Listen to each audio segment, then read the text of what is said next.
Joe, the shit you know. If you ever wrote a book, what would it be about? Nonsense. Yes, I think I'm the same. I think I'm the same. But every time I talk to you, I can't stump the band. It's anything I can talk about. You tend to know something about. I know a little bit about a lot of stupid shit. It's all useful if you got a job like this. Yeah, if you got a job like this.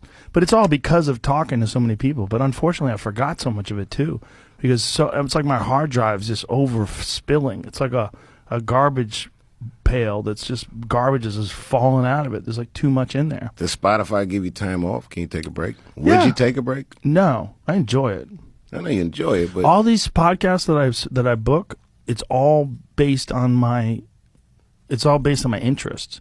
Like I get a list of people that are trying to get on, and I go, "What did that guy write a book about?" Oh, I want to talk to that dude, and it's just entirely based on me wanting to talk to this person. Do they solicit you or no? Or you Spotify has nothing to do with it. No, I'm saying the people on the show. Like, some of them, yes. Yeah, like I called you. Yeah, but some of them I'll call them. Some of them I'll watch a documentary. I'll go, "Hey, can you get this guy?" Oh, that's dope. Yeah, and then reach out and try to get them. Or some of them I'll read their book, or someone else will recommend something to me. It's all different. If you could cast a dinner party, 4 guests, who you invite, and you don't say me. I'll definitely bring Elon. He's one of my favorite people to talk to. I don't know. People I know that know him really do like him a lot. I like him a lot. He's a sweet dude.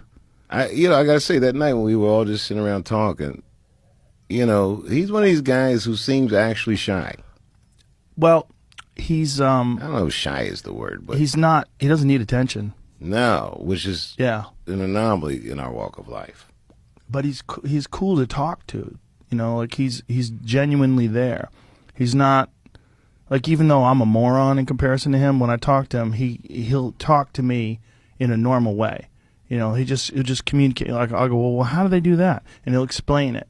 And I go, what is interesting about that to you? And then we'll have these weird conversations where he'll explain his thought process about what's intriguing about something, or what made him interested in pursuing something. And he doesn't mind explaining these things. Not at all. That's no, interesting. Not at all. Sometimes you think a person like that would lose patience with your layman intellect, and he does not. Does not. He was explaining to me that night we were hanging out how they decide when and where to do a launch from. Ah. I got to tell you, I have a public school education. That was tedious. I was going to write a Saturday Night Live tweet. Oh, we don't explain that shit on the show. Let's get that becomes a problem with people that are really smart, is that some of the subjects do get tedious. Like I read in some article that Albert Einstein used to fuck a lot of bitches. Yeah, so did Richard Feynman. Yeah, that just made me laugh, like Einstein picking up girls at a bar. I think they were professors and girls threw themselves at them. I think it was like a celebrity thing. Yeah, he was a renowned academic. Marilyn Monroe had said she had a crush on him. And he had the crazy hair. I mean, he just looked like a character. And he had that mind. Yeah. Most of us walk around in a state of complete befuddlement. We feel a certain way, but we don't really know. Right. This guy... He was also of an age where public intellectuals were celebrated like stars. He was celebrated. I mean, if you think about his contribution to modern life, that's insane. That's a hell of an equation. Not just that, but all of his contributions. Right. I mean, he was just constantly evaluating the very nature of the universe itself, the very nature of matter and life and energy and gravity and all these different forces. That wasn't Oppenheimer one of his students? I don't know. Is that true? I don't know. I'm making shit up now. Oppenheimer. Look, internet people, look that shit up for yourself. I'm guessing. Oppenheimer's quote when they detonated the nuclear bomb is one of my favorite quotes ever. What did he say? He said he quoted the Bhagavad Gita. They detonated the first nuclear weapon, and he quoted the Bhagavad Gita. He said, "I am become death, destroyer of worlds." That's what he said after the first atomic bomb got detonated. There was a black guy named Earl Charles who was there when that happened, and he has a famous quote from that very moment. He said, "Shut the fuck up." What the fuck are you talking about? What the fuck is he talking about? I am become death, destroyer of worlds. Yeah. That, It's a wild thing to say when you just see a bomb detonate. But you imagine being there when the very first nuclear bomb gets detonated, and imagine it's from your mind.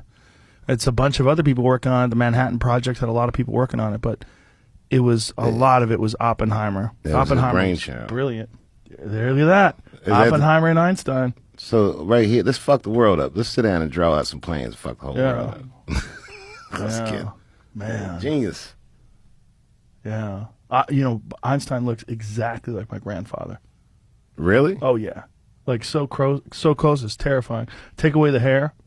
My grandfather didn't have crazy hair like that. But with that mustache and his face, he looks so much like him. Especially in that picture right there. Like he could have been my grandfather's brother. It's startling how kind his face is. Yeah, wow. That makes a mean dude, though.